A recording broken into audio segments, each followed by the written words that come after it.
اس کے 2-3 سفر نامے کتابی شکل میں بھی پبلش ہو چکے تھے۔ اب وہ پیرس گھومنا چاہتی تھی اور وہاں جانے کی دوسری بڑی وجہ اس کی ممی گل تھی، جو کہ پیرس کی ہی رہنے والی تھی۔ لیکن سکندر بخت سے شادی کے بعد دونوں کے رشتے میں کچھ پیچیدگیوں کی وجہ سے وہ مستقل پاکستان نہ رہ سکی اور علیحدگی لے کر واپس چلی گئی۔ لیکن ان کو زارا اتنی ہی عزیز تھی جتنی سکندر بخت کو، پر اسے سکندر بخت نے اپنے پاس ہی رکھنے کا فیصلہ کیا تھا۔ گل چاہ کر بھی زارا کو اپنے ساتھ نہ لے جا سکی، لیکن وہ زارا سے رابطے میں رہتی تھی۔ زارا کا بھی دل کرتا تھا ان کے ساتھ رہنے کو، لیکن وہ دادی اور اپنے بابا کا بھی دل نہیں دکھانا چاہتی تھی۔ پر اب وہ کچھ عرصے کے لیے وہاں جانا چاہتی تھی تاکہ وہاں کے سفر کے بارے میں بھی کچھ لکھ سکے اور اپنی ممی سے بھی مل سکے۔ اور اب تک وہ کئی ملک گھوم چکی تھی، کچھ دوستوں کے ساتھ، کچھ سکندر بخت کے ساتھ، لیکن اکیلے کہیں جانے کی اسے اجازت کبھی نہیں ملی تھی۔ لیکن اب وہ چاہتی تھی پیرس جانے کی اپنی خواہش پوری کرنا، لیکن دادی اور بابا کو راضی کرنا ایک بہت بڑا معرکہ تھا۔ آخر کار خون نے جوش مار ہی دیا۔ کتنا سنبھال کر رکھا تھا تمہیں، ہر خواہش پوری کی کہ کہیں تمہیں ماں کی کمی محسوس نہ ہو، لیکن آج مجھے معلوم ہو گیا کہ ہمارے پیار میں ہی کہیں کمی رہ گئی۔ دادی سے اس نے بات کرنا چاہی تو نتیجہ یہ نکلا کہ 90s کی موویز شوق سے دیکھنے والی وحید مراد کی فین دادی نے جو بولنا شروع کیا تو اپنے دور کی تمام ہیروئنز کو پیچھے چھوڑ گئی تھیں۔ دادی جان، میری بات کا یہ مطلب نہیں تھا۔ دادی سانس لینے کو ذرا رکیں تو اس نے کچھ کہنا چاہا۔ مجھے اچھی طرح علم ہے کہ تمہارا کیا مطلب تھا۔ تم ہمیں چھوڑ کر اپنی ماں کے پاس جانا چاہتی ہو، ہمیشہ کے لیے۔ دادی، میں ہمیشہ کے لیے نہیں جا رہی، بس کچھ ٹائم کے لیے جانا چاہتی ہوں، پھر واپس آپ کے پاس آ جاؤں گی۔ اس نے ان کو سمجھانا چاہا۔ پر تمہارا کیا پتہ پھر واپس ہی نہ آؤ اور میں یہاں تمہاری راہ تکتے تکتے قبر میں جا سوں۔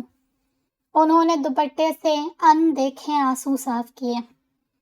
اللہ نہ کرے دادی جان، کیسی باتیں کر رہی ہیں؟ وہ آ کر ان کے گلے میں بازو ڈال کر اب کیسے مناؤں دادی کو سوچنے لگ گئی۔ پھر جب وہ اپنے روم میں آئی تو دماغ دادی کے اتنی ایموشنل باتوں سے پھٹ رہا تھا۔ اسے نہیں تھا پتا کہ ادھر دادی کو ہی سمجھانا اتنا مشکل ہو جائے گا، ابھی تو پاپا کو بھی راضی کرنا تھا۔ اسے پیرس اب سچ میں میلوں دور رکھ رہا تھا۔ اگلے دن وہ سکندر بخت کے کمرے کے باہر کھڑی تھی اور دماغ میں وہ سب باتیں دہرا رہی تھی جو اسے وہاں کہنی تھی۔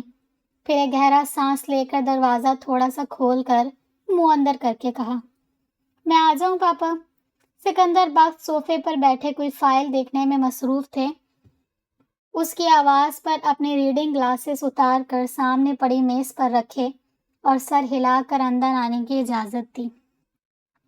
مجھے اور تمہیں یہ اچھی طرح پتا ہے کہ تم میرے کمرے میں اجازت لے کر اسی وقت آتی ہو جب کوئی بہت ضروری کام ہو، تو اب بتاؤ کیا بات ہے؟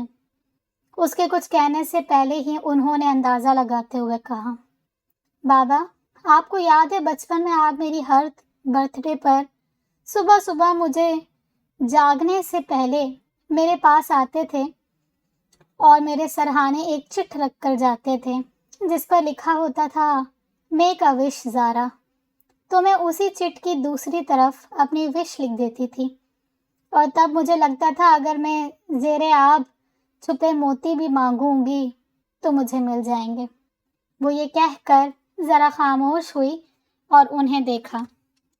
اچھا، اور اب کیا لگتا ہے؟ انہوں نے پوچھا۔ اب بھی ایسا ہی لگتا ہے۔ آپ کو پتا ہے کہ فیری ٹیلز میں فیری مدرز ہوتی ہیں، لیکن میرے پاس فیری فادرز ہیں، یعنی آپ۔ اس کی اس فیری ٹیل میں ڈوبی بات پر وہ ہنس دیے۔ وہ فیری ٹیلز سے انسپائر تھی بچپن سے ہی، اور بڑے ہو کر بھی اس کی یہ انسپریشن نہیں بدلی تھی۔ سکندر بخت بھی اسے کسی پرنسس کی طرح ہی ٹریٹ کرتے تھے۔ زارا تو یہاں تک کہا کرتی تھی کہ بابا، میں سنو وائٹ کے جیسی ہوں۔ اس کی ممی بھی اس کے پاس نہیں تھی اور بابا تھے، پر وہ سنو وائٹ کے لیے ایک سوتیلی ظالم ماں لے آئے تھے۔ تو پھر آپ کب لا رہے ہیں میرے لیے سوتیلی ماں؟ اور وہ ہنس کر کہتے تھے، جب تک تمہاری دادی موجود ہیں تب تک کوئی ظالم سوتیلی ماں تمہارے آس پاس نہیں آ سکتی۔ تو وہ بڑے یقین سے کہتی کہ دادی تو میری فیری مدر ہیں، بس ڈانٹتی بہت ہیں۔ پھر وہ دونوں ہنس دیتے۔ لیکن اتنے لاڈ پیار کے باوجود وہ کوئی بگڑی ہوئی امیرزادی نہیں تھی۔ دادی نے بننے ہی نہیں دیا تھا۔ شیرنی کی آنکھ رکھتی تھی اس کی ہر بات پر۔ دوسرا، وہ خود کچھ سادہ مزاج تھی، تھوڑی نکچڑی ضرور تھی، لیکن اتنا تو چلتا ہے نا۔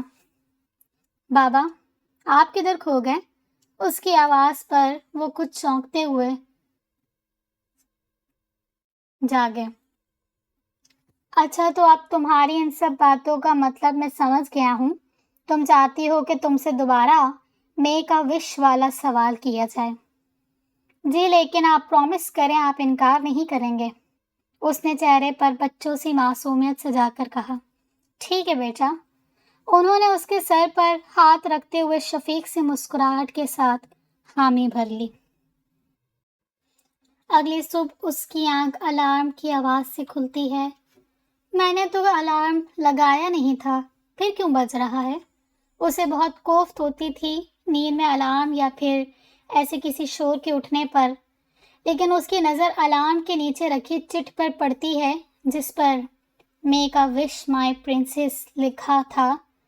یہ دیکھ کر اس کی ساری نیند اڑ چکی تھی۔ اب جب اس چٹ پر وہ اپنی خواہش لکھ کر سکندر بخت کو دیتی ہے تو کچھ پل کے لیے وہ چپ سے رہ جاتے ہیں۔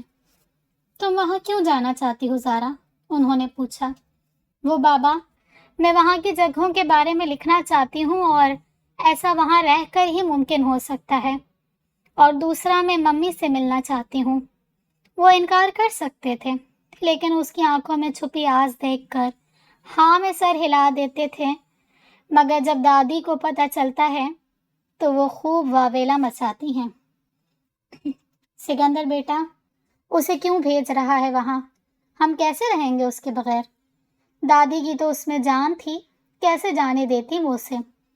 اماں، اس نے آج سے پہلے کبھی وہاں جانے کی خواہش ظاہر نہیں کی، نہ کبھی ضد کی۔ اگر اسے روکیں گے تو اس کا دل برا ہوگا۔ انہوں نے انہیں رسان سے سمجھانے کی کوشش کی، لیکن اگر اس کا وہاں اپنی ماں کے پاس دل لگ گیا اور واپس نہ آئی تو پھر؟ دادی کے اپنے خدشات تھے۔ اماں، وہ اس کی ماں ہے، ہم اسے ملنے سے نہیں روک سکتے، اور وہ واپس آ جائے گی، کچھ عرصے کے لیے ہی تو جا رہی ہے، اس میں اتنی بڑی کوئی بات نہیں ہے۔ دل سے تو وہ بھی راضی نہیں تھے کہ زارا وہاں جائے، کیونکہ یہ خدشہ تو کئی سالوں سے ان کو بھی رہتا تھا کہ زارا اپنی ممی کے پاس نہ چلی جائے ان کو چھوڑ کر۔ جو بھی ہے سکندر، میرا دل نہیں مانتا زارا کو وہاں بھیجنے کے لیے۔ دادی کی ایک ہی رٹ تھی۔ اماں، آپ بے فکر رہیں، اسے جانے دیں، اب وہ چھوٹی نہیں رہی، اور کبھی کبھی ہمیں اولاد کے نظریے سے بھی سوچنا چاہیے، نہیں تو جنریشن گیپ آ جاتا ہے درمیان میں، جو پھر کسی چیز سے پر نہیں ہوتا۔ اور میں نے زارا کو ہمیشہ ایک دوست بن کر ڈیل کیا ہے۔ اب بھی میں اس کے دل کی بات جانتا ہوں۔ بچپن سے ہی وہ اپنی ممی سے ملنا چاہتی تھی، پر ہماری وجہ سے نہیں کہا کبھی اس نے، کہ ہمیں برا نہ لگے، تو ہمیں بھی اس کے جذبات کا خیال کرنا چاہیے۔ کچھ بھی تھا، لیکن ان باتوں کے بعد دادی چپ ہو گئی تھی۔ تو آخر کار آج وہ پیرس جا رہی تھی۔ دادی سے وہ گھر پر ہی مل کر آئی تھی۔ وہ صبح سے ہی نم آنکھوں کے ساتھ اسے کئی نصیحتیں کر چکی تھیں۔ وہ بھی کچھ اداس سی تھی دادی کو لے کر، اور اب وہ سکندر بخت کے ساتھ ایئرپورٹ پر کھڑی تھی۔ جانے میں بھی تھوڑا وقت تھا، زارا، تمہیں معلوم ہے کہ اولاد جب بڑی ہو جاتی ہے تو ماں باپ کو بس یہی خدشہ ستاتا رہتا ہے کہ یہ کہیں ہمیں چھوڑ نہ جائے، کیونکہ ہر انسان تنہا رہ جانے سے ڈرتا ہے۔ اسی طرح مجھے بھی ہر وقت یہی ڈر لگا رہتا ہے کہ تم مجھے چھوڑ نہ جاؤ اپنی ممی کے پاس۔ تو اس وقت مجھے بھی یہی لگ رہا ہے کہ وہ ڈر میرے سامنے آ کر کھڑا ہو گیا ہے۔ میں تمہیں جانے سے نہیں روک رہا، تم ضرور جاؤ، لیکن میرے اس ڈر کو سچ ثابت مت ہونے دینا بیٹا۔ بات کے آخر میں انہوں نے آنکھوں پر لگا چشمہ اتار کر آنکھیں زور سے میچیں جن کے کونے سرخ ہو رہے تھے۔ بابا، زارا نے ان کا ہاتھ پکڑ کر دونوں ہاتھوں میں لیا اور بولی، مجھے آپ کے اس ڈر کا اچھے سے علم ہے، میں کبھی بھی آپ کو چھوڑ کر نہیں جاؤں گی۔ پیرس سے واپسی پر آپ اپنی وہی پرانی زارا کو اپنے سامنے پائیں گے، پرومس۔ اتنے میں اناؤنسمنٹ ہونے لگی تو وہ ان کو خدا حافظ بول کر پلین کی جانب بڑھ گئی، واپس آنے کی امید لے کر۔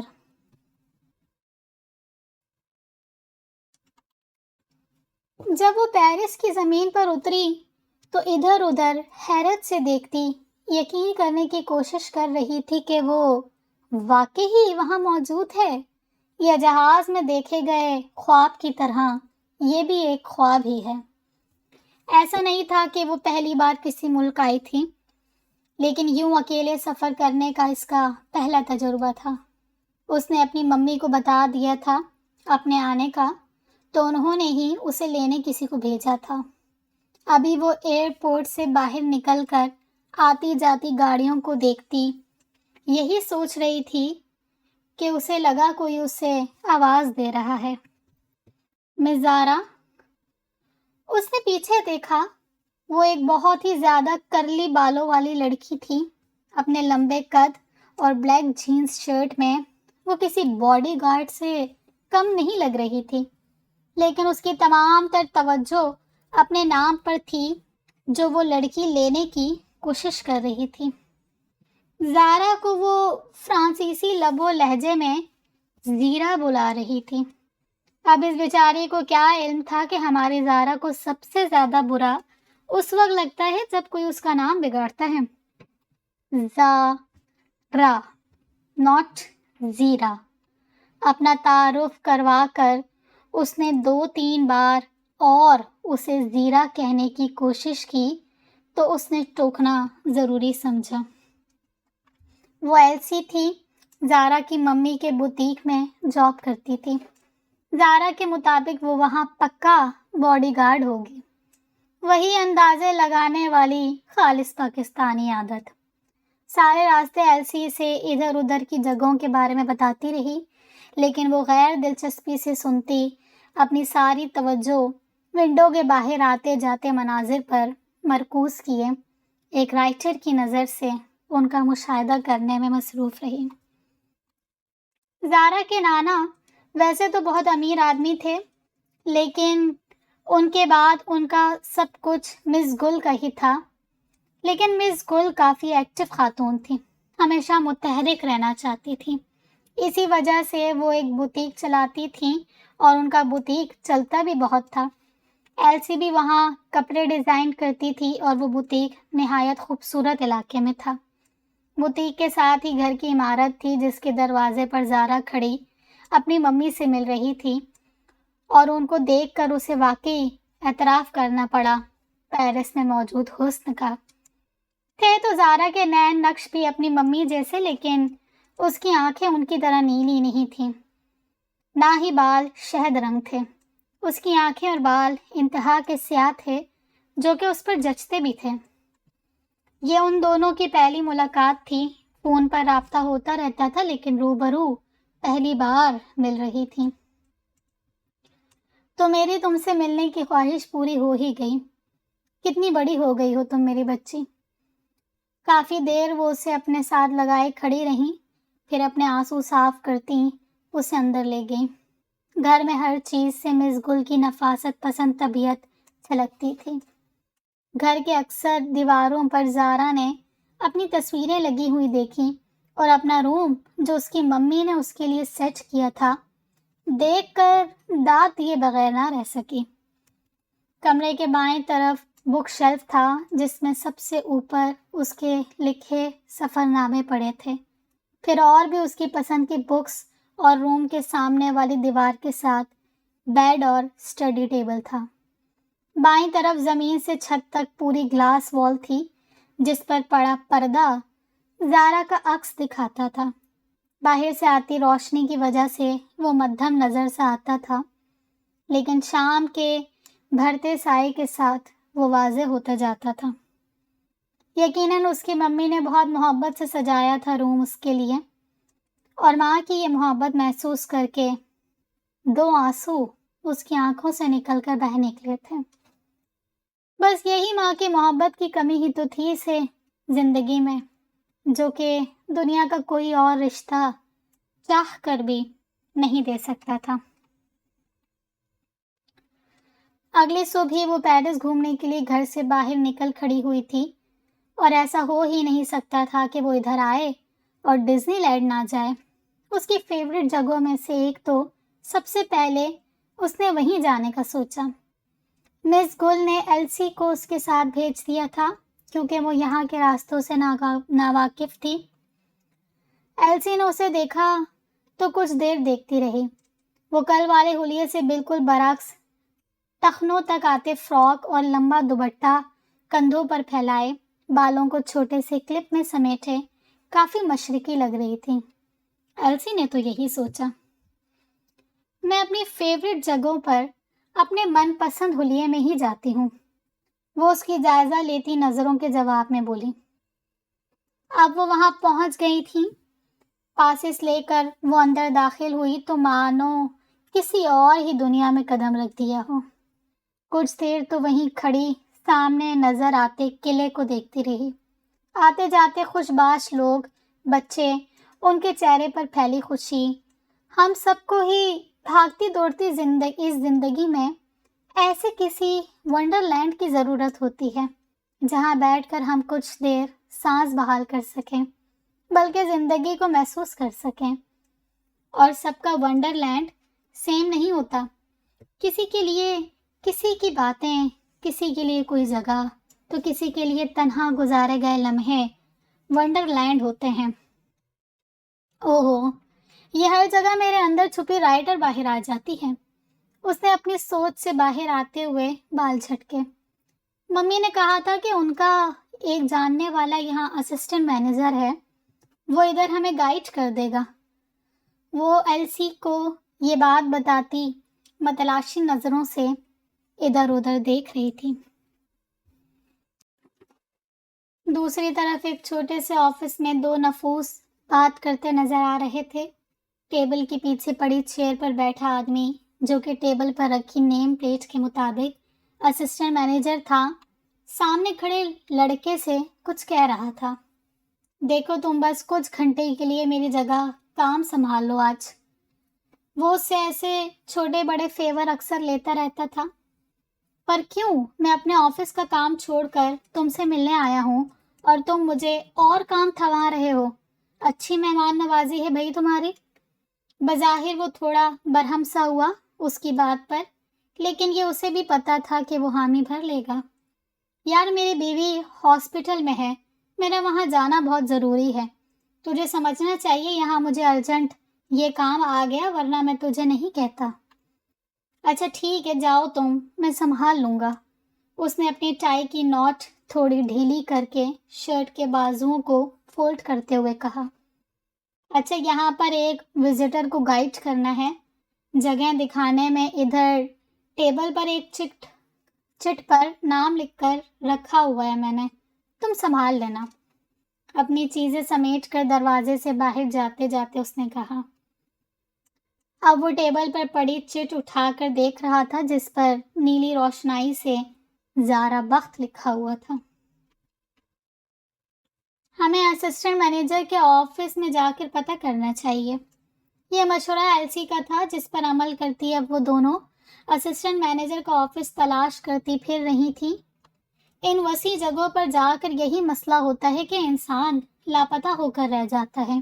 اب دیکھو کب سے ہم پاگلوں کی طرح گھوم رہی ہیں۔ وہ ایک جگہ رک کر پاس نصب بینچ پر بیٹھی سانس بحال کرتی ایلسی سے اردو میں کہہ رہی تھی۔ ایلسی ناسمجھی سے اسے دیکھ رہی تھی۔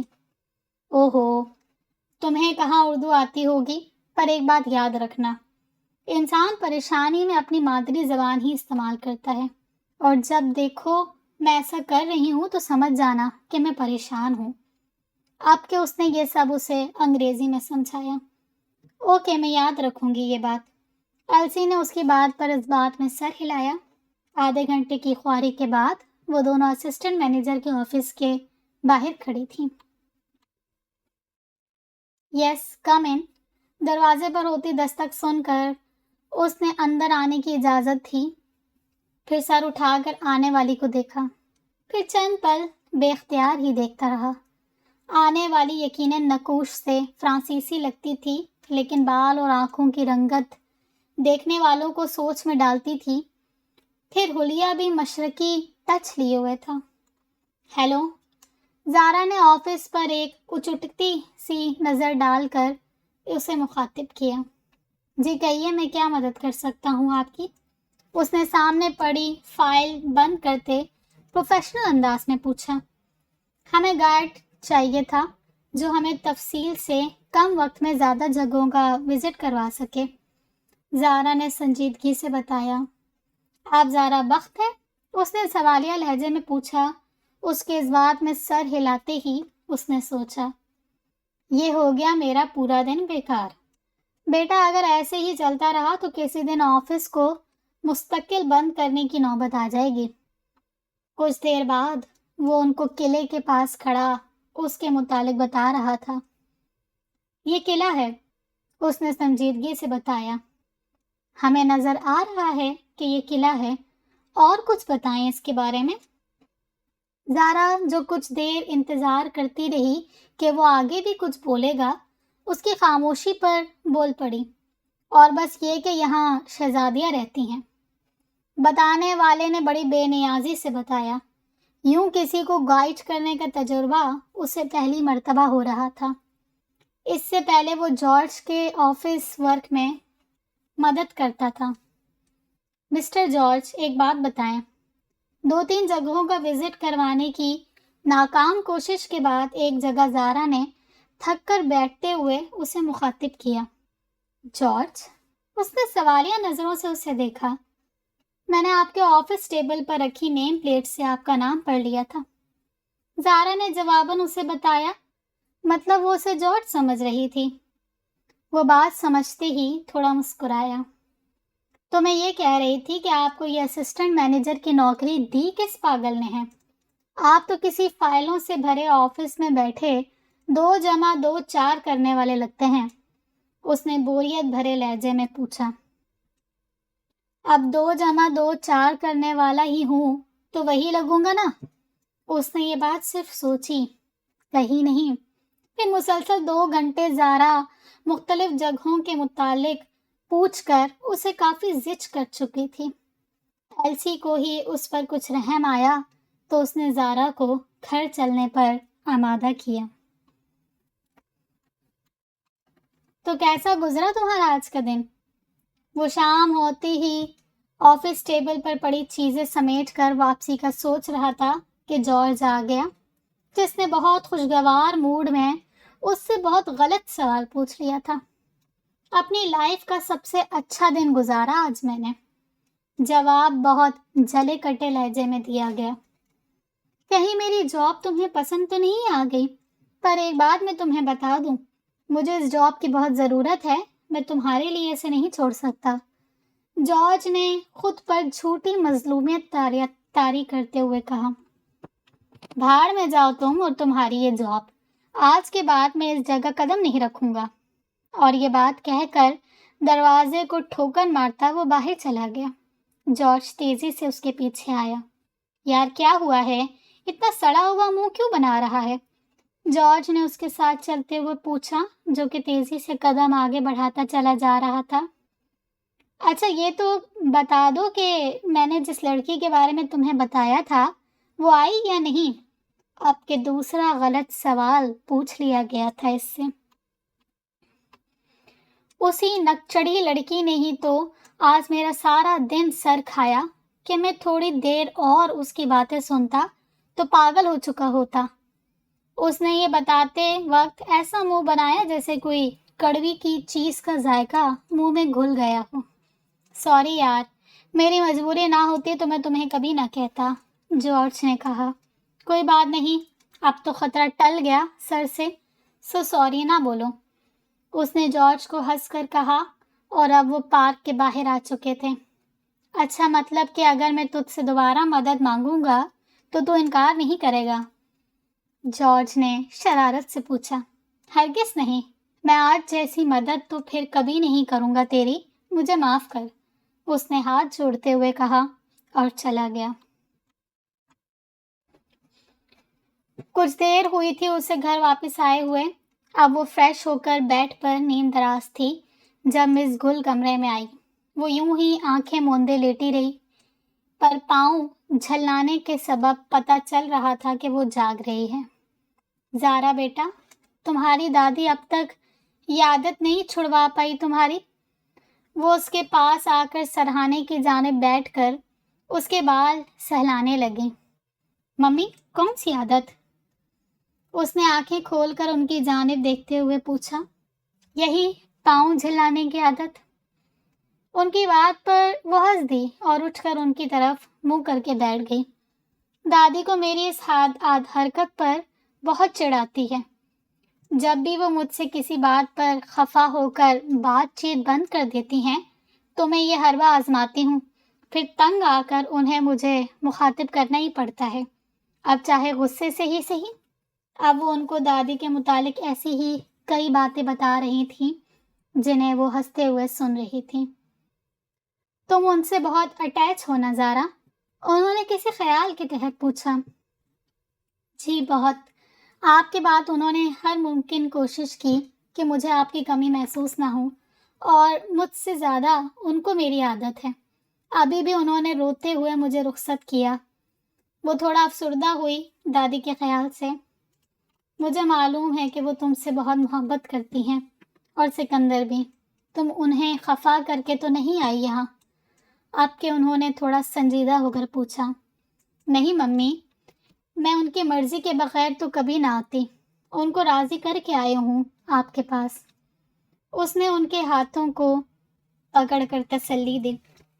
اور ہاں، مجھے ان دونوں کے ساتھ ساتھ آپ سے بھی بہت محبت ہے ممی، یاد رکھیے گا۔ ان کا افسردہ سا چہرہ دیکھ کر اس نے دوبارہ ان کی گود میں سر رکھتے لیچتے ہوئے یقین دہائی کروائی اور آنکھیں مون لی۔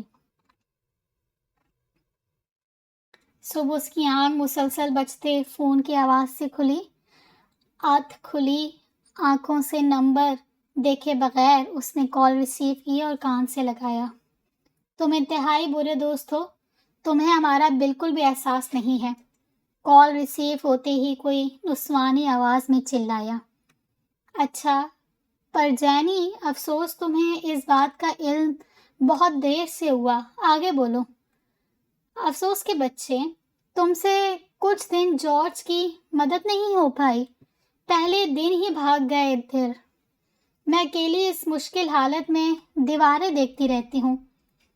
اب کے افسردگی بھرے لہجے سنائی دیا۔ تو کس نے کہا ہے دیواریں دیکھنے کو؟ کسی ہینڈسم سے ہالی ووڈ ہیرو کا بڑا سا پوسٹر سامنے دیوار پر لگا لو، سارا دن اسے دیکھنا، اس سے کم ایک فائدہ تو ہوگا، تمہارا ہونے والا بیبی جارج یا تم جیسا نہیں ہوگا۔ اس نے آرام سے مشورہ دیا۔ جانتا تھا جینی کو کتنا اعتماد تھا اپنے حسین ہونے پر۔ اس بات کا جواب تو میں تمہیں کسی اور دن دوں گی، فی الحال تم سے ایک فیور مانگ رہی ہوں، اور مجھے پتا ہے تم میرے بہت اچھے دوست ہو، انکار نہیں کرو گے۔ بات کے اختتام تک جینی نے پوری کوشش کی لہجے کو تھوڑا میٹھا بنانے کی۔ اگر تم اور تمہارا شوہر جارج میرے کالج کے زمانے کے اچھے دوست نہ ہوتے تو مجھے لگتا ہے میں بہت پرسکون زندگی گزار سکتا تھا، اس نے تنک کر کہا۔ بس یہ سب بعد میں سوچنا، ابھی جو کہا ہے وہ کرو ڈیئر فرینڈ، اس نے ہنستے ہوئے کہا اور فون رکھ دیا۔ اف، پھر سے وہی مصیبت، اس نے سوچا اور سر تھام لیا۔ پھر جب وہ جارج کے آفس آیا تو جارج مصنوعی حیرت سے اسے دیکھتا اپنی کرسی سے اٹھ کر اس کے پاس آیا اور اس کے گرد ایسے چکر لگانے لگا جیسے کچھ ڈھونڈ رہا ہو۔ میں وہ ان دیکھے پر ڈھونڈ رہا ہوں جن کے ذریعے اڑ کر تم یہاں تک آئے ہو، کیونکہ تم کل یہاں قدم نہ رکھنے کا عہد کر کے گئے تھے، تو میں نے سوچا شاید اڑ کر آئے ہو۔ اس کے گھورنے پہ جارج نے وضاحت کی، فضول مت بولو، تمہاری بیوی کی بلیک میلنگ کا نتیجہ ہے کہ میں یہاں موجود ہوں، اس نے چڑھ کر کہا اور جا کر جارج کی چھوڑی کرسی پر بیٹھ گیا۔ اب مجھے اچھا سا ناشتہ کراؤ تاکہ میں کچھ دن مزید تمہاری مدد کرنے کے متعلق سوچوں۔ اب کہ وہ بہت پرسکون انداز میں بولا، مطلب تم میری نوکری بچاتے بچاتے بھی مجھے کنگلا کر کے رہو گے؟ تمہاری بیوی جتنا تمہیں کنگلا کر چکی ہے اتنا تو کوئی نہیں کر سکتا، اور ایسے ہی تم جاب سے غیر حاضر ہوتے رہے تو سڑک پر آ جاؤ گے۔ اس نے جلا دینے والی مسکراہٹ چہرے پہ سجاتے ہوئے بتایا، اگر ایسا ہوا تو تمہارا گھر کس دن کام آئے گا؟ تم اپنے دوست کو بے گھر ہو کر سڑک پہ آتے تھوڑی دیکھ سکو گے۔ وہ بھی اس کا ہی دوست تھا، حاضر جواب سا۔ زیادہ باتیں مت بناؤ، مجھے اچھا سا ناشتہ کراؤ، اس نے کہا اور اسے بازو سے پکڑ کر دھکیلتا باہر لے گیا۔ پورے گھر پہ خاموشی چھائی ہوئی تھی، شاید ممی ابھی سو رہی تھیں اور سرونٹس ابھی آئے نہیں تھے۔ اس نے اپنے لیے کافی بنائی اور گھر کے ساتھ بنے مس گل کے بوتیک میں آ گئی۔ وہاں ابھی اتنی چہل پہل نہیں تھی، بس ایلسی تھی جو ایک کاؤنٹر پر بیٹھی کچھ بلز چیک کر رہی تھی اور تھوڑے فاصلے پر دو لڑکیاں کپڑوں کو پیک کرنے میں مصروف تھیں۔ وہ سب سے ہائے ہیلو کر کے ایلسی کے پاس آ گئی۔ ایلسی، تم کب سے یہاں جاب کر رہی ہو؟ اس نے پوچھا۔ 2 سال سے، اس نے مصروف سے انداز میں جواب دیا، پھر سر اٹھا کر اس کی طرف دیکھتی مزید گویا ہوئی۔ میری موم بیمار تھی اور میں ایک بار میں بارٹینر کا کام کرتی تھی۔ یہ کام مجھے بالکل پسند نہیں تھا لیکن مجبوری تھی۔ پھر ایک دن ایک معمولی سی غلطی پر مجھے وہاں سے نکال دیا گیا۔ اور پھر کیا ہوا؟ زارا نے اس کے خاموش ہونے پر دریافت کیا تو وہ بلز والی فائل بند کر کے مکمل طور پر اس کی طرف متوجہ ہوئی۔ پھر میرے کسی جاننے والے نے مجھے مس گل کی بوتیک کا بتایا، میں یہاں آئی اور مجھے بغیر کسی پریشانی کے یہ جاب مل گئی۔ تب سے میری لائف کافی اچھی گزر رہی ہے۔ بات کے اختتام پر وہ مسکرائی۔ انسان کی زندگی میں اچھا برا وقت تو آتا رہتا ہے، بس ہمیں اچھے دنوں کے لیے محنت کرنا نہیں چھوڑنی چاہیے۔ یہ مس گل نے جب میں جاب پہ پہلے دن آئی تھی تب کہا تھا۔ تمہاری ممی بہت اچھی ہیں، اس نے پرخلوص مسکراہٹ چہرے پر سجا کر کہا۔ اچھا، اور میں کیسی ہوں؟ زارا نے اپنی طرف اشارہ کر کے پوچھا۔ تم بھی اچھی ہو پر بولتی بہت زیادہ ہو۔ کل تم نے اس گائیڈ کا بہت سر کھایا، اس کا چہرہ دیکھنے لائق تھا۔ زارا کو اس سے اتنی صاف گوئی کی امید نہیں تھی۔ وہ خود مجھے بولنے پر مجبور کر رہا تھا۔ خود تو ایسے بول رہا تھا جیسے روز صبح اٹھ کر سب سے پہلے یہ سوچتا ہے کہ آج کتنے لفظ بولنا صحت کے لیے ٹھیک ہوگا۔ اس بات پر وہ دونوں کھلکھلا کر ہنس پڑیں۔ اچھا، آج جانا ہے پارک یا نہیں؟ ایلسی نے پوچھا۔ نہیں، آج میں ممی کے پاس رہوں گی اور تمہارا سر کھاؤں گی، زارا نے کہا اور اس سے بوتیک کے متعلق پوچھنے لگ گئی۔ زندگی بہت غیر یقینی سے ہوتی ہے، جو چاہتے ہیں اکثر وہ نہیں ملتا، لیکن کبھی کبھی مل بھی جاتا ہے، جیسے میرا یہاں آنا۔ لیکن اب میں یہاں موجود ہوں اور اس پیارے سے تھیم پارک کے ایک گوشے میں بیٹھی اپنے سفر نامے کے ابتدائی اوراق لکھ رہی ہوں۔ جی ہاں، میں نے اپنے سفر کی شروعات ڈزنی لینڈ سے کی ہے۔ یہاں اس پارک میں آ کر لگ رہا ہے ادھر ایک الگ ہی دنیا آباد ہے، جہاں ہنستے بولتے سیر و تفریح کرتے لوگ ہر پریشانی سے کچھ پل چرا کر آ جاتے ہیں۔ اور اپنوں کے ساتھ ڈھیروں یادیں سمیٹ کر چلے جاتے ہیں۔ یہ تھیم پارک بھی پہلے ایک خواب ہی تھا، ایک شخص کا خواب جو کہ اب حقیقت بنا ہمارے سامنے موجود ہے، اور اس پارک کا نام اسی خواب دیکھنے والے شخص کے نام پر رکھا گیا ہے۔ اور یہاں اس خواب دیکھنے والے انسان کا نام بھی لکھو، پھر زیادہ اچھا لگے گا۔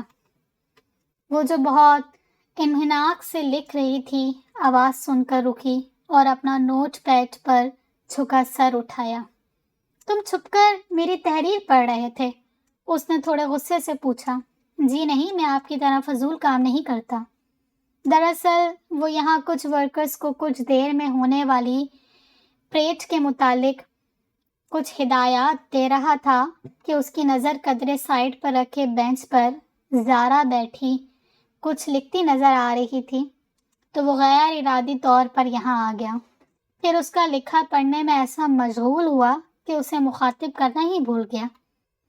میں فضول کام نہیں کرتی، تمہاری اطلاع کے لیے بتا دوں میں ایک کاملسٹ ہوں، اس نے نوٹ بک بیگ میں رکھتے ہوئے کہا اور اٹھ کھڑی ہوئی۔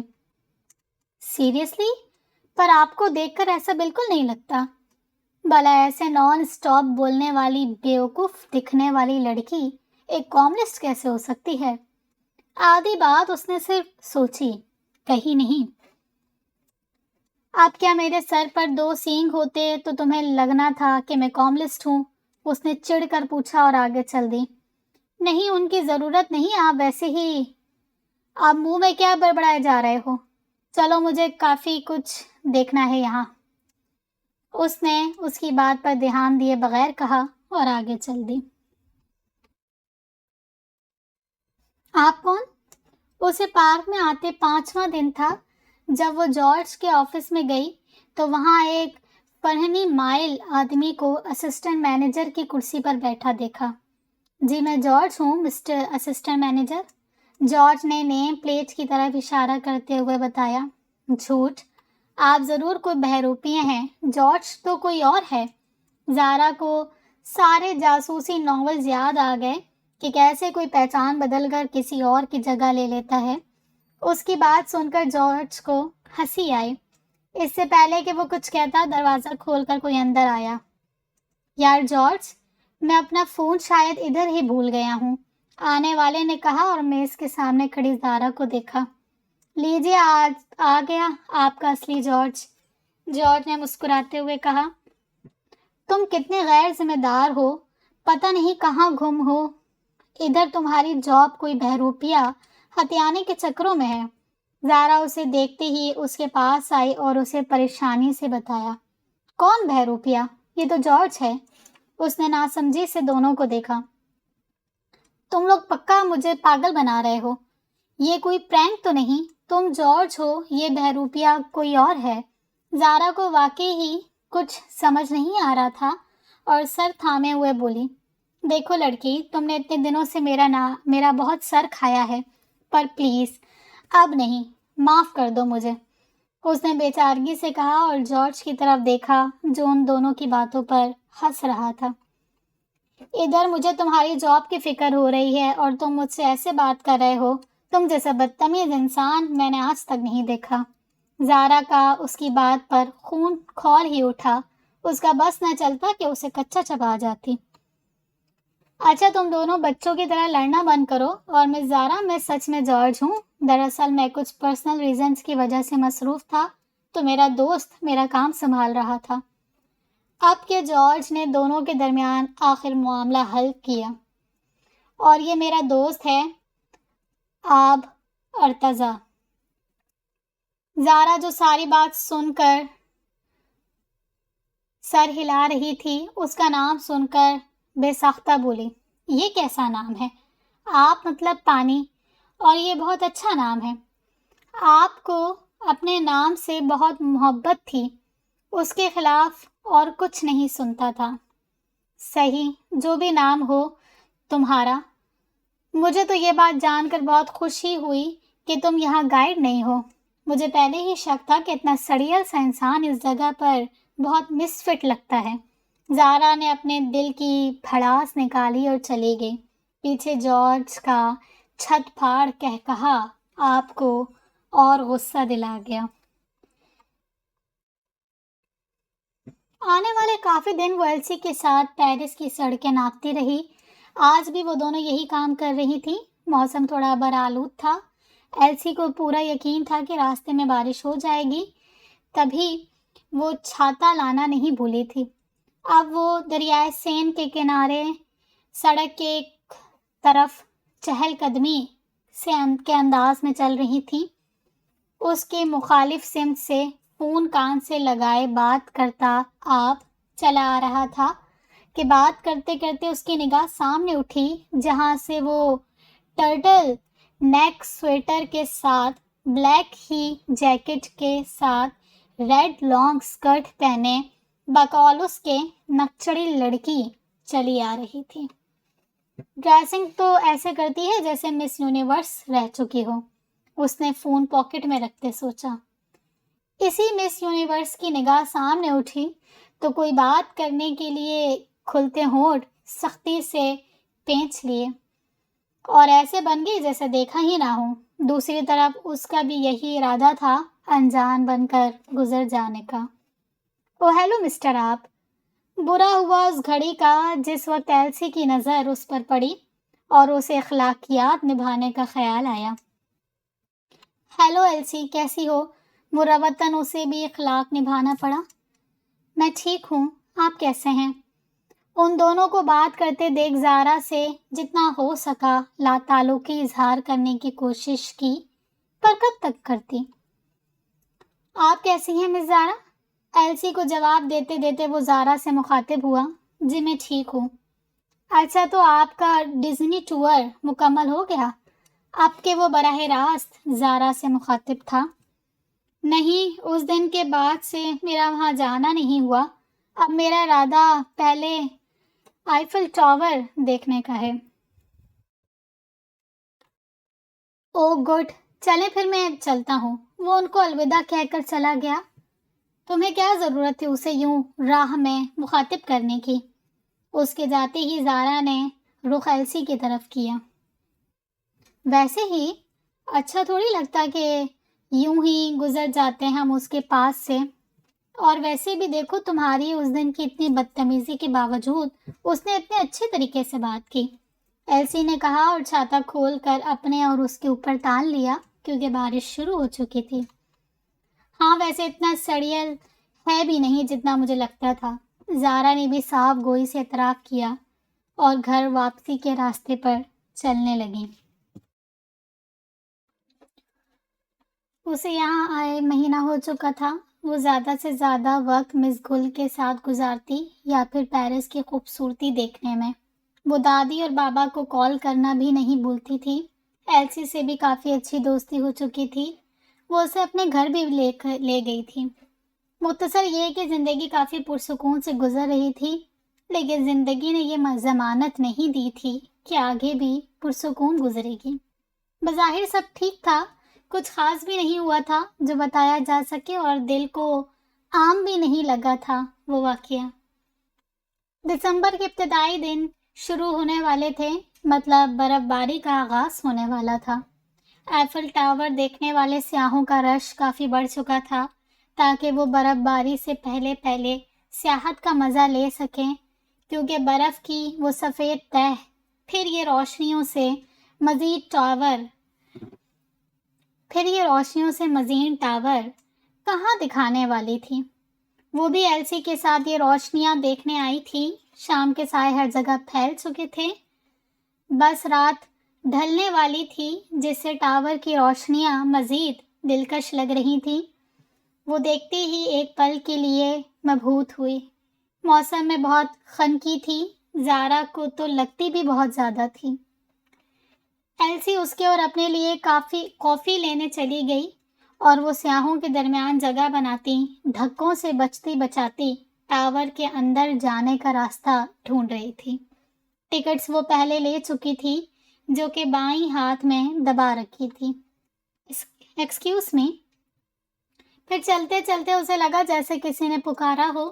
وہ تھوڑا سا پلٹی، وہ آپ تھا جس نے ہاتھ میں 2 ٹکٹس پکڑ رکھی تھیں جو یقیناً اسی کی تھیں۔ اس نے اپنا ہاتھ دیکھا جو خالی تھا۔ اس سے پہلے کہ وہ دونوں کچھ کہتے، ایفل ٹاور کی روشنیاں اندھیرا بڑھ جانے کے سبب بڑھا دی گئیں۔ دونوں نے ایک ساتھ ہی ٹاور کی جانب دیکھا۔ زارا چونکہ پہلی بار یہ روشنیاں اتنے قریب سے دیکھ رہی تھی تو آنکھوں میں شوق کا سارا جہاں لیے مبہوت سی کھڑی تھی۔ دوسری طرف وہ گردن موڑ کر دوبارہ اس کی طرف متوجہ ہوا، پر وہیں تھم گیا۔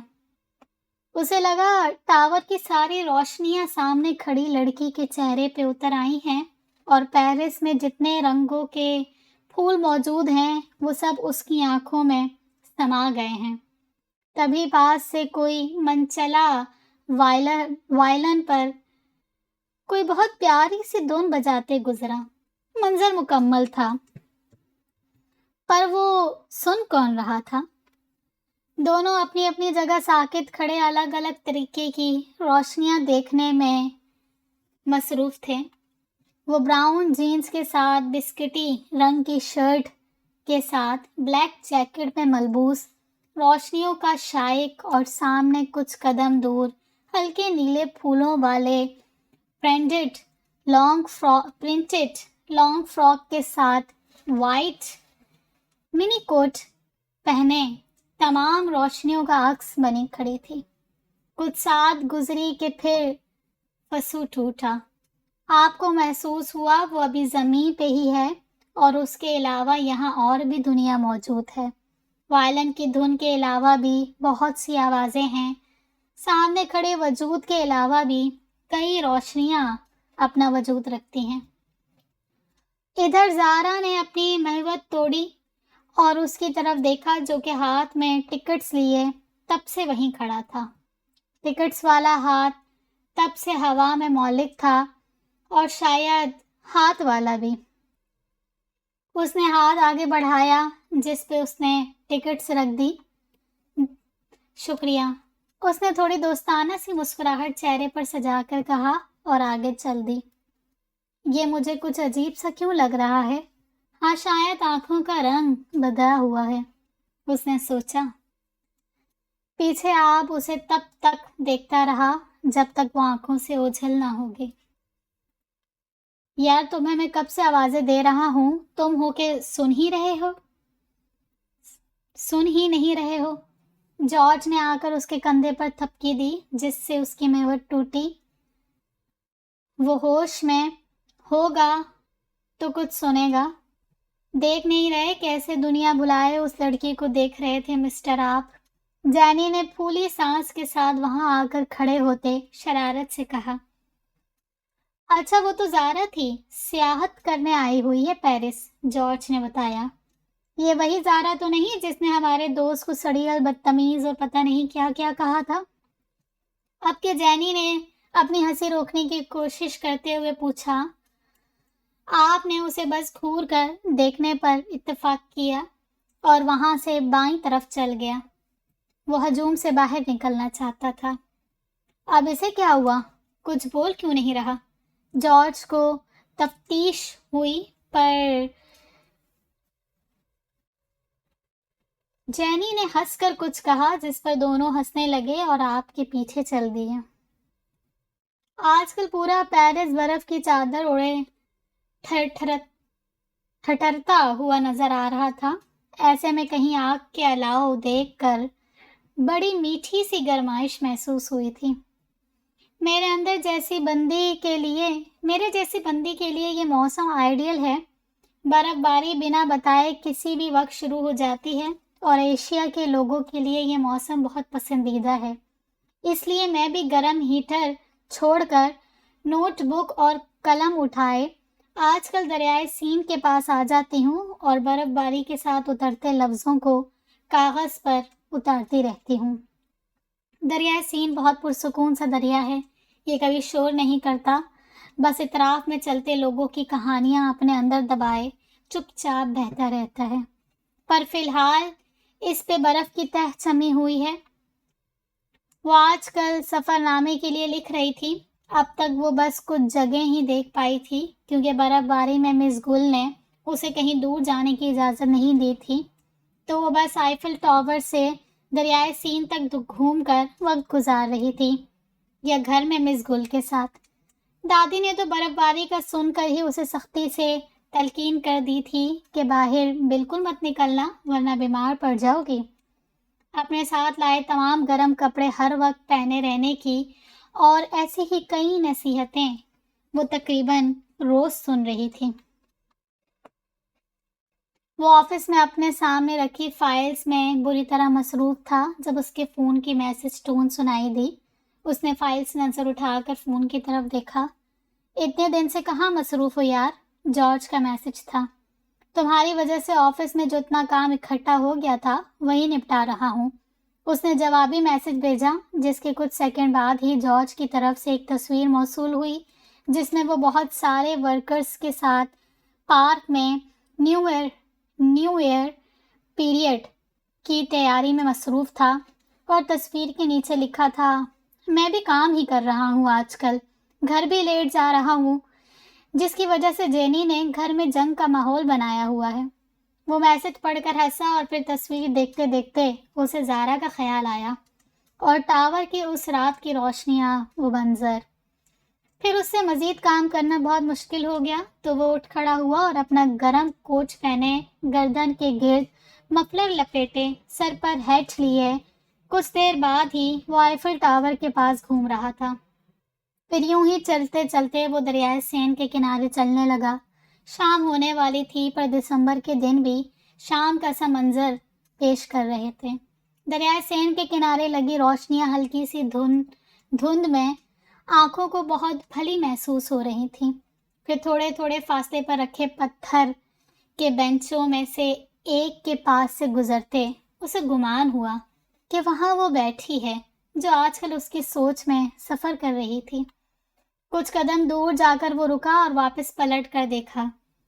وہ وہی تھی، بالوں کو جوڑے کی قید میں دیے، سر پر ریڈ ہیڈ، کوٹ شوز اور بھورے کوٹ میں ملبوس، وہ سر جھکائے کاغذ پر کچھ لکھنے میں مصروف تھی۔ Miss Universe. وہ زیر لب یہ نام لے کر مسکرایا اور اس کے پاس جا کر کھڑا ہو گیا۔ تو مس کاملسٹ، کہاں تک پہنچا آپ کا پیرس نامہ؟ زارا، جو کہ لکھنے میں بری طرح مصروف تھی، چونکی اور اس آواز پر سر اٹھا کر اسے دیکھا۔ چند پل اسے حال میں واپس آنے میں لگے۔ مسٹر، آپ مجھے ایک بات بتائیں، کیا آپ کوئی جن ہیں جو کہیں سے بھی کسی بھی وقت اچانک نمودار ہو جاتے ہیں؟ اس دن ٹاور کے پاس بھی پتہ نہیں کہاں سے نکل کر اچانک سامنے آ کھڑے ہوئے تھے۔ اس نے اس کا سوال نظر انداز کرتے ہوئے سوال کیا۔ جن تو نہیں ہوں، لیکن قصور آپ کا ہی ہے۔ یوں دنیا سے بے خبر ہو کر کون بیٹھتا ہے، وہ بھی کسی ایسی جگہ پر جہاں کسی بھی وقت کوئی بھی چور اچکا آپ کا سامان لے کر بھاگ سکتا ہے۔ آپ نے مسکرا کر اسے اس کی بے خبری جتائی۔ آپ مجھے ڈرا رہے ہیں؟ اس نے جواباً پوچھا۔ جی نہیں، بلکہ آپ کو اجتناب کرنے کا کہہ رہا ہوں، ایسے کسی بھی جگہ پر یوں لا تعلق سا ہو کر بیٹھنے سے اور لوگوں کا دھیان بھٹکانے سے۔ اس نے لفظ میرا کہنے سے خود کو روکا۔ آج تک کتنے لوگوں کو یہ مشورہ دے چکے ہیں آپ؟ اس نے تنگ کر پوچھا۔ اب تک تو فی الحال صرف آپ کو، اس نے ہنس کر جواب دیا۔ مطلب اس سوشل ورک کی شروعات آپ نے مجھ سے کی ہے؟ گڈ۔ ہر بات پہ آج یہ اتنا مسکرا کیوں رہا ہے؟ اس نے سوچا۔ یہی سمجھ لیں، لیکن ہو سکتا ہے یہ سوشل ورک صرف آپ تک محدود رہے۔ اس نے مزید مسکرا کر جواب دیا۔ کیا مطلب؟ میری کسی بات پر چڑ بھی نہیں رہا، اس نے ناسمجھی سے سوچا۔ کچھ نہیں، تم بتاؤ، ڈزنی لینڈ کی نیو ایئر پیریڈ دیکھنے جا رہی ہو؟ اب کہ اس نے سنجیدگی سے پوچھا۔ ہاں، وہ کیسے مس کر سکتی ہوں میں؟ یا اللہ، اچانک آپ سے تم پر آ گیا، اس نے جواب دیا۔ پھر اپنا بیگ لے کر اٹھ کھڑی ہوئی اور اسے بائے بول کر گھر کی طرف جاتے راستے پر چل دی۔ وہ گھر واپس آ کر سیدھا کچن میں آ گئی، جہاں مس گل شیف کو ڈنر کے متعلق ہدایت دے رہی تھی۔ تو کیسا گزرا آج کا دن پیرس کی سڑکوں پر انہوں نے اس کی آوارہ گردی پر چوٹ کی۔ اچھا گزرا، بلکہ بہت اچھا گزرا، اس نے مختصر جواب دیا۔ اور کوئی دوست وغیرہ نہیں بنے تمہارے یہاں؟ اب کے ان کے سوال پر وہ سوچ میں پڑ گئی۔ ایلسی سے دوستی ہوئی اور وہ بہت اچھی دوست ہے ممی، اور اس کے علاوہ اس نے بات ادھوری چھوڑ دی اور انہوں نے ادھوری بات کے متعلق پوچھا۔ اور ایلسی کے علاوہ ایک سڑیل سے انسان ہے، دوست تو نہیں کہہ سکتی پر اچھی ہائے ہیلو ہے اس سے کے ساتھ۔ اس نے پھر پارک سے لے کر اب تک اس سے ہوئی ملاقاتوں کے متعلق بتایا تو وہ ہنس دی۔ سیریسلی تم نے اسے بدتمیز اور سڑیل کہا؟ جی تو اور کیا کہتی، وہ ایسا ہی لگتا ہے مجھے، اس نے ہنستے ہوئے بتایا۔ اب وہ باتیں کرتی کرتی ڈائننگ ٹیبل تک آ چکی تھیں۔ مجھے تو اچھا بھلا انسان لگ رہا ہے، تم نے ایسے ہی اسے جھاڑ دیا۔ انہوں نے آپ کے متعلق اپنی رائے دی۔ ہو سکتا ہے کہ وہ ایسا ہی ہو، میں کیا کہہ سکتی ہوں اس بارے میں، وہ یہ کہہ کر اپنے کمرے میں چلی گئی۔ پیچھے مس گل کچھ سوچ کر ہنس دیں۔ وہی اونچی چھت والا سنہری قلعہ، فانوس بھی ویسے ہی روشن تھا جیسے پہلے اس نے دیکھا تھا۔ کہیں کوئی گیت بہت دھیمی آواز میں چل رہا تھا اور پیانو کی وہ آواز بالکل پہلے جیسی تھی۔ آس پاس گھومتے لوگ بھی وہی تھے۔ وہ یہ سب حیرت سے دیکھتی کوئی شناسا چہرہ ڈھونڈنے میں مصروف تھی کہ کسی کونے سے اس کے کندھے پر دھیرے سے ہاتھ رکھا۔ اس نے فوراً پلٹ کر دیکھا تو وہیں ساکت ہو گئی۔ بلیک 3 پیس سوٹ میں بالوں کو پیچھے کی طرف سیٹ کیے وہ آب ارتضا تھا۔ اس سے پہلے کہ وہ کچھ کہتا، جھٹکے سے اس کی آنکھ کھلی اور خواب کا سارا منظر اس کے کمرے میں بدل گیا۔ اسے کچھ دیر لگی اپنے اعصاب درست کرنے میں، پھر پاس رکھے سائڈ ٹیبل سے پانی کا گلاس اٹھا کر پیا اور بیک گراؤنڈ سے ٹیک لگا کر خواب کے متعلق سوچنے لگے۔ پھر باوجود کوشش کے بھی وہ سو نہ پائی۔ فجر ہونے میں تھوڑا سا وقت باقی تھا۔ وہ اٹھ کر وضو کرنے چلی گئی۔ پھر نماز کے بعد وہ دھیان بٹانے کو باہر لان میں نکل آئی۔ سال کا آخری دن پورے پیرس کو روشنیوں سے سجا کر منایا جا رہا تھا۔ ہر کیفے، ہر شاپ کے باہر برقی کمکمے اور رنگین بورڈز لگائے گئے تھے جس پر آنے جانے والوں کو نئے سال کی ڈھیروں دعائیں دی گئی تھیں۔ آغاز کسی بھی چیز کا ہو، چاہے دن کا ہو یا پھر سال کا، انسان کو پوری امید کر دیتا ہے اور انہی مستقبل کے متعلق اچھی امیدوں کے سہارے پوری زندگی گزاری جا سکتی ہے۔ نیو ایئر پیریڈ بس شروع ہونے والی تھی۔ پریڈ والی جگہ فی الحال خالی تھی۔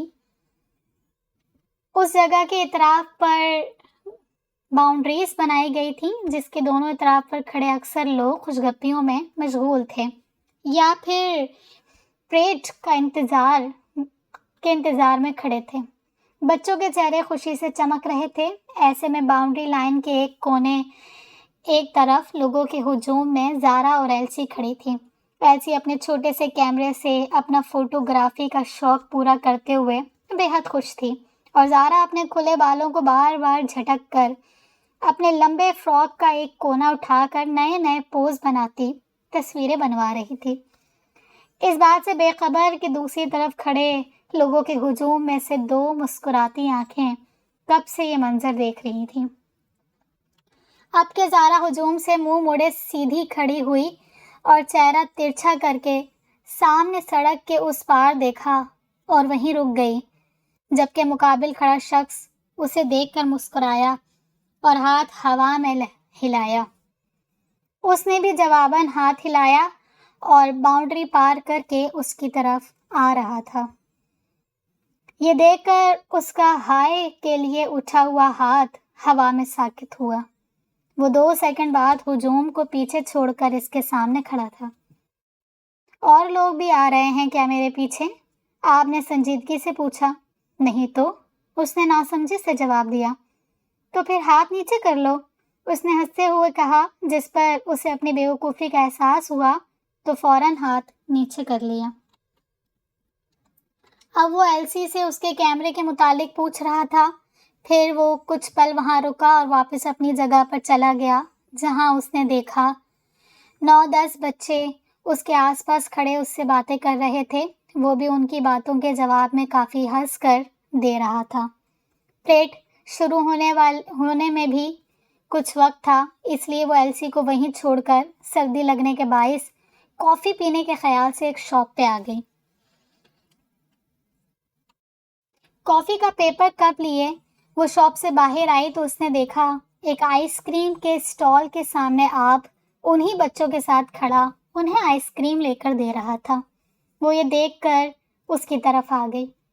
دیکھو، اب تم لوگ ضد کر کے آئس کریم تو کھا رہے ہو، لیکن بیمار پڑ گئے تو مس مارتھا مجھے ہی ڈانٹیں گے، آپ بچوں کو کہہ رہا تھا۔ آپ کی جگہ ہم ڈانٹ کھا لیں گے، ڈونٹ وری، ان بچوں میں سے سب سے چھوٹے نظر آتے بچے نے سنجیدگی سے کہا۔ اچھا، تو جو ڈانٹ کے بعد تم رونا شروع کرو گے، مجھے پھر تمہیں ایک اور آئس کریم کھلانی پڑے گی، آپ نے اس کے بال بگاڑتے ہوئے کہا۔ پھر اسے آتے دیکھ کر وہ جو بچوں کی طرف جھکا تھا سیدھا کھڑا ہوا۔ تو بچوں، یہ ہے مس زارا، آپ نے اس کا تعارف کروایا، جس پر سب بچوں نے ہاتھ ہلا کر اسے ہائی کیا اور ایک ایک کر کے اپنا نام بتایا۔ وہ کچھ دیر کھڑی ان کی باتیں سن کر ہنستی رہی۔ چلو بچوں، پریڈ شروع ہونے والی ہے، جارج نے آ کر کہا تو بچے پرجوش سے اس کے ساتھ چل دیے۔ وہ دونوں اب آہستہ آہستہ قدم اٹھاتے ان کے پیچھے چل دیے تھے۔ یہ بچے، زارا نے سوالیہ نظروں سے دیکھتے ہوئے کہا۔ میری کالونی میں ایک بوڑھی خاتون رہتی ہیں مارتھا، آنٹی تنہا رہتی ہیں، ان کے اپنے سب بچے ویل سیٹلڈ ہیں، الگ الگ رہتے ہیں۔ انہوں نے اپنی اور ان بچوں کی تنہائی دور کرنے کے لیے انہیں اپنے پاس رکھ لیا۔ بچوں کو سرپرست مل گیا اور آنٹی کو گھر کی رونق، بلکہ میرے گھر میں بھی اکثر اپنا گھر سمجھ کر روز کچھ نہ کچھ توڑ کر جاتے ہیں، بہت شرارتی ہیں سب۔ بات کے اختتام پر وہ ہنسا اور بچوں کو آرام سے کھڑے ہونے کا اشارہ دیا۔ زارا اس کا یہ نیا روپ دیکھ کر بڑی خوشگوار سی حیرت میں تھی۔ وہ بات بات پر ہنس رہا تھا، باتیں کر رہا تھا، بچوں کی شرارتوں میں ان کا ساتھ دے رہا تھا۔ جب پریڈ شروع ہو گئی، آغاز مکی ماؤس اور مینی کے کاسٹیوم پہننے لوگوں سے ہوا تھا۔ بچوں نے انہیں دیکھتے ہی شور ڈال دیا تھا۔ پھر 7 بونے، سنو وائٹ پرنس سب آتے گئے اور لوگوں میں جوش بڑھتا گیا۔ پریڈ کے اختتام تک ایلسی ڈھیروں تصویریں لے کر کیمرہ بھر چکی تھی۔ سنڈریلا، وہ اور ایلسی پریڈ کے اختتام پر واپس گھر جانے کے لیے گیٹ سے باہر نکلنے والی تھی جب کسی نے اس کے فراک کو پیچھے سے کھینچا اور آواز دی۔ اس نے پیچھے دیکھا، وہ آپ کے ساتھ آئے بچوں میں سے سب سے چھوٹا بچہ تھا جو اس کے فراک کا ایک کونا پکڑے اپنی بڑی بڑی نیلی آنکھیں کھولے سر اٹھائے اسے دیکھ رہا تھا۔ میں سنڈریلا نہیں ہوں، وہ تو اندر ہے، اس نے جھک کر اس کے گال سلاتے ہوئے کہا۔ پر آپ بھیا کہہ رہے تھے ریئل سنڈریلا آپ ہی ہو، وہ اندر جو تھی وہ نکلی تھی۔ بچے کی بات پر اس نے پیچھے سے آتے آپ کو حیرت سے دیکھا۔ وہ دراصل سنڈریلا سے ملنا چاہتا تھا، پر وہ والی سنڈریلا تو اپنے گھر چلی گئی، تو میں نے سوچا اسے مشرقی سنڈریلا سے ملوا دوں، کیونکہ سنڈریلا سے ملے بغیر یہ یہاں سے جانے والا نہیں تھا۔ آپ نے اپنی بات کی وضاحت کی اور بچے کی طرف متوجہ ہوا جو تب سے زارا کے ساتھ ایسے کھڑا سا جیسے پرنس چارمنگ ہو۔ تو لٹل پرنس، آپ مجھ سے یعنی سنڈریلا سے کیوں ملنا چاہتے تھے؟ زارا نے اس سے پوچھا۔ کیونکہ میں فیری ٹیلز پر یقین رکھتا ہوں، بچے نے بڑی بے نیازی سے جواب دیا، جسے سن کر سب ہنس دیے، جبکہ زارا اور ایلسی حیرت سے بچے کو دیکھ رہی تھیں۔ سنڈریلا، آپ کی جادوئی جوتے کدھر ہیں؟ اب کے بچے کی نظر اس کے جوتوں پر پڑی تو اس نے بے ساختہ پوچھا۔ وہ تھوڑے سے خراب ہو گئے تھے، اس لیے مرمت کے لیے بھجوائے ہیں، زارا نے اس کے سے انداز میں بتایا اور اپنی ہنسی روکی۔ پھر بچے کو بائے بول کر وہ دونوں گیٹ سے باہر آ گئیں۔ ان کو لینے ممی نے گاڑی بھیجی تھی۔